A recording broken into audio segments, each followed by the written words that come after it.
Michael Fox. I am careful not to confuse excellence with perfection. Excellence I can reach for, and perfection is God's business.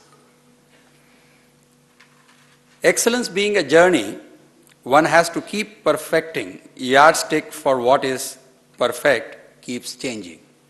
What was perfect yesterday is no more perfect today.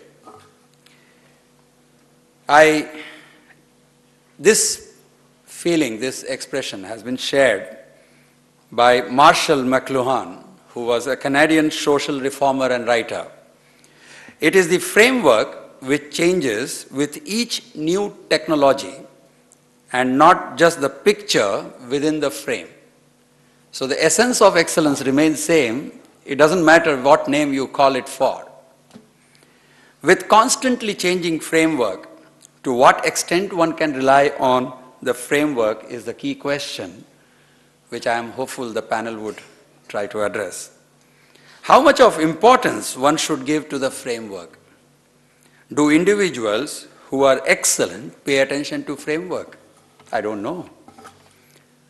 Stephen Jay Gould, an American paleontologist and evolutionary biologist and historian of science, has stated, the more important the subject and the closer it cuts to the bone of our hopes and needs, the more we are likely to err in establishing a framework for analysis. It's a very interesting, probably an antithesis for the whole day when we have talked about framework, but that's the whole session about.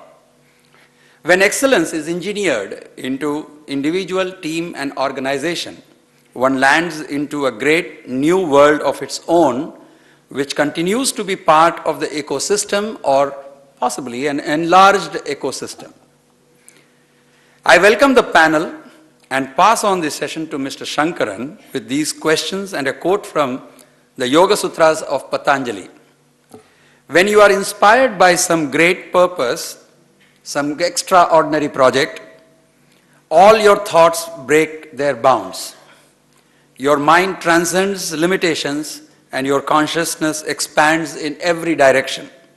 And you find yourself in a new, great, wonderful world. And that is probably the excellence. Thank you very much, sir. Session is yours.